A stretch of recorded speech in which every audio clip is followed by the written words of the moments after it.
ಕೊಲೆ ಮತ್ತು ದರೋಡೆ ಮಾಡಿ ಹೈದರಾಬಾದ್ಗೆ ಎಸ್ಕೇಪ್ ಆದಂತ ಕದಿಮರ ಸುಳಿವೀಗ ಕೊನೆಗೂ ಕೂಡ ಪತ್ತೆಯಾಗಿದೆ. ಫೋಟೋ ಎಲ್ಲಿ ಅಂತೇನು ಗೊತ್ತಾಗಿಲ್ಲ. ಛತ್ತೀಸ್ಗಢ ಮೂಲದ ಮನೀಶ್ ಹಾಗೂ ಮತ್ತೋರ್ವ ಕೃತ್ಯ ಎಸಗಿರೋದು ಪೊಲೀಸರ ತನಿಖೆಯಲ್ಲಿ ಬಯಲಾಗಿದೆ. ಬಿಹಾರದ ಗ್ಯಾಂಗ್ಸ್ಟರ್ ಅಮಿತ್ ಗ್ಯಾಂಗ್ನ ಮನೀಶ್ ಹಾಗೂ ಮತ್ತೋರ್ವ ATM ದರೋಡೆ ಮಾಡಿರೋದು ಈಗ ಗೊತ್ತಾಗ್ತಾ ಇದೆ. ಇದು 83 ಲಕ್ಷ ಅಂತಿದ್ದಾರೆ, 93 ಲಕ್ಷ ಅಂತಿದ್ದಾರೆ. ಒಂದು ರೀತಿಯಾಗಿದೆ. ಎಲ್ಲ ಮೊದಲೇ ಪ್ಲಾನ್ ಮಾಡ್ಕೊಂಡಿದ್ದಾರಂತೆ ರೂಟ್ ಮ್ಯಾಪು. ಹಾಗಾಗಿ ಹಳ್ಳಿಗಳ ಮೂಲಕವಾಗಿ ಅವರು ಆ ಕಡೆಗೆಲ್ಲ ತಲುಪಿದ್ದಾರೆ. ಯಾವುದೋ ಒಂದು ಹೋಟೆಲಲ್ಲೆಲ್ಲ ದೋಸೆ ತಿನ್ನಕ್ಕೆ ನಿಂತಿದ್ದಾರೆ, ಅಲ್ಲೇ ಬಟ್ಟೆ ಚೇಂಜ್ ಮಾಡ್ಕೊಂಡಿರೋ ಸಾಧ್ಯತೆ ಇದೆ ಅಂತಿದ್ದಾರೆ. ಅಲ್ಲಿ ಒಂದಿಷ್ಟು ಫೋಟೋ ಸಿಕ್ಬಿಟ್ಟಿದೆ, ಈಗ ಕ್ಲಿಯರ್ ಆಗಿಬಿಟ್ಟಿದೆ. ಈಗ ಗುರುತು ಪತ್ತೆಯಾಗಿರೋದು, ಬೇಗ ಬಂಧಿಸ್ತೀವಿ ಅಂತಿದ್ದಾರೆ. ರಾಜ್ಯ ಬಿಜೆಪಿಯಲ್ಲಿ ಮಾತ್ರ ಇವ್ರದ್ದು ಯಾವತ್ತೂ ನಿಲ್ಲೋ ಲಕ್ಷಣಗಳಂತೂ ಇದ್ದಂಗೆ ಕಾಣಿಸ್ತಾ ಇಲ್ಲ. ಸದ್ಯಕ್ಕೆ ವಿಜಯೇಂದ್ರ ಅವರ ಮೇಲೆ ಈಗ ರಮೇಶ್ ಜಾರಕಿಹೊಳಿ, ಇನ್ನೊಂದು ಕಡೆಗೆ ಯತ್ನಾಳ್ ಅವರು ಹರಿಹಾಯ್ದಿದ್ದಾರೆ. ಕಲೆಕ್ಷನ್ ಮಾಸ್ಟ್ರು, ಅಪ್ಪನನ್ನ ಜೈಲಿಗೆ ಕಳಿಸಿದ್ದೆ ವಿಜೇಂದ್ರ ಅಂತೆಲ್ಲ ಬಾಯಿಗೆ ಬಂದಂಗೆಲ್ಲ ಮಾತನಾಡಿದ್ದಾರೆ. ಏಕವಚನ ಎಲ್ಲ ಮಾತನಾಡಿದ್ದಾರೆ. ಬಚ್ಚಾಗಿಚ್ಚ ಅಂತೆಲ್ಲ ಮಾತಾಡಿದ್ದಾರೆ. ನಮ್ಮ ಕೈ ಕೊಟ್ಟು ನೋಡಿ 130 ಸೀಟ್ ತಂದೆ ತರ್ತೀವಿ ಅಂತೆಲ್ಲ ಮಾತಾಡಿದ್ದಾರೆ. ಏನೇನು ಹಾಕಿ ಮಾತಾಡಿದ್ದಾರೆ ನೋಡಿ. ವಿಜೇಂದ್ರ, ನೀನು ಬಚ್ಚ, ನೀನು ರಾಜ್ಯಾಧ್ಯಕ್ಷ ಆಗಲಿ ಹೋಗಿಲ್ಲ. ಇವತ್ತು ಯಡಿಯೂರಪ್ಪ ನಮ್ಮ ನಾಯಕ, ಅದ್ರ ಬಗ್ಗೆ ಎರಡು ಮಾತಿಲ್ಲ. ನಾನು ಶಿಕಾರ್ಪುರಲ್ಲೇ ಬರ್ತೇನೆ. ವಿಜೇಂದ್ರ ಮಣಿ ಮುಂದಿಂದ ಪ್ರವಾಸ ಚಾಲು ಮಾಡ್ದೇನೆ. ನೀನು ಸವಾಲು ಸ್ವೀಕಾರ ಮಾಡಿದ್ದೇನೆ, ನೀನೇ ಡೇಟ್ ಫಿಕ್ಸ್ ಮಾಡಿ. ಈಗ ಬಂದಾರಂದ್ರ ತಮ್ಮ ಯಾಕೆ ಬಂದಿನಪ್ಪ, ನಾನು ನಿಮ್ಮ ಅಪ್ಪನ ಸಿಹಿ ಮಾಡಕ್ ಬಂದಿದ್ನ. ಆ ಹರಾಮಿ ದುಡ್ಡು ತಗೊಂಡು ಎಲ್ಲ ಖರೀದಿ ಮಾಡತ್ತಲ್ಲ ನನ್ನ. ರಮೇಶ್ ಜಾರಕಿಹೊಳಿ ಅವರು 17 ಜನ ಬಿಜೆಪಿಗೆ ಬರದೇ ಇದ್ರೆ ಯಡಿಯೂರಪ್ಪನವರು ಮುಖ್ಯಮಂತ್ರಿ ಆಗ್ತಾ ಇದ್ರ? ಮಾನ್ಯ ವಿಜೇಂದ್ರ ಅವರೇ, ಬರೇ ಕಲೆಕ್ಷನ್ ಮಾಸ್ಟರ್ ಇವ. ಪಾಪ ಯಡಿಯೂರಪ್ಪನ ಜೈಲಿಗೆ ಕಳಿಸ್ಲಕ್ಕ ಕಾರಣನೇ ಇವತ್ತಿನ ರಾಜ್ಯಾಧ್ಯಕ್ಷ.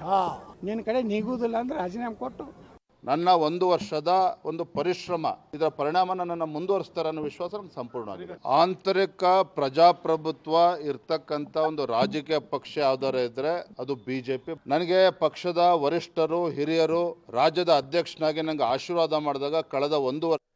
ಇನ್ನು ಕಾಂಗ್ರೆಸ್ನಲ್ಲಿ ಮಲ್ಲಿಕಾರ್ಜುನ್ ಖರ್ಗೆ ಅವರು ಒಂದಿಷ್ಟು ವಾರ್ನ್ ಮಾಡಿದ ನಂತರ ಎಲ್ಲ ಶಾಸಕರು ಗಪ್ಚುಪ್ ಅಂತ ಆಗ್ಬಿಟ್ಟಿದ್ದಾರೆ.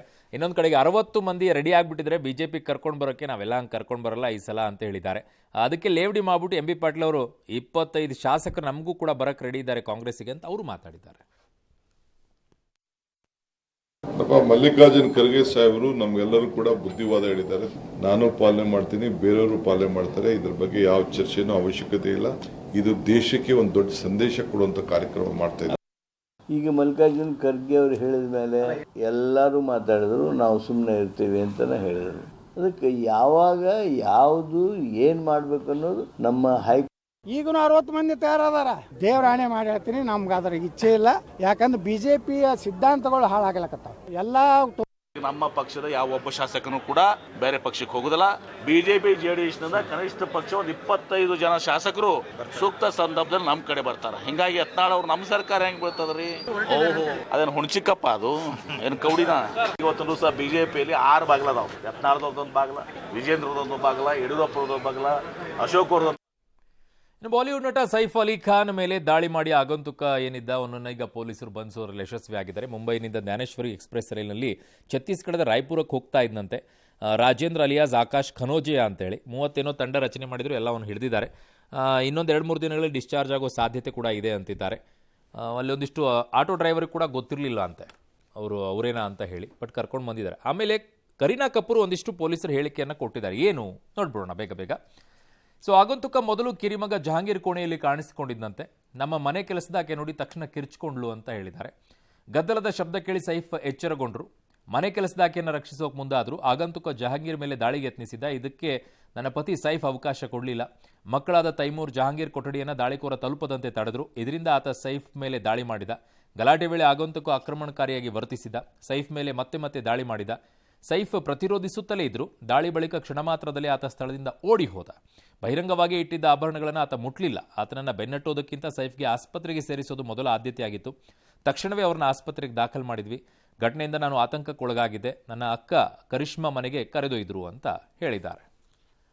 ಇನ್ನು ಈ ಕೇಸ್ ಅಂತೂ ಒಂದು ಇತಿಹಾಸನೇ ಅಂತ ಹೇಳ್ಬೋದು, ಒಂದು ದಾಖಲೆ ಅಂತಲೇ ಹೇಳ್ಬೋದು. ಕಾರಣ 57 ದಿನಗಳಲ್ಲಿ ಇತ್ಯರ್ಥವನ್ನ ಮಾಡಿದೆ ಕೋರ್ಟು.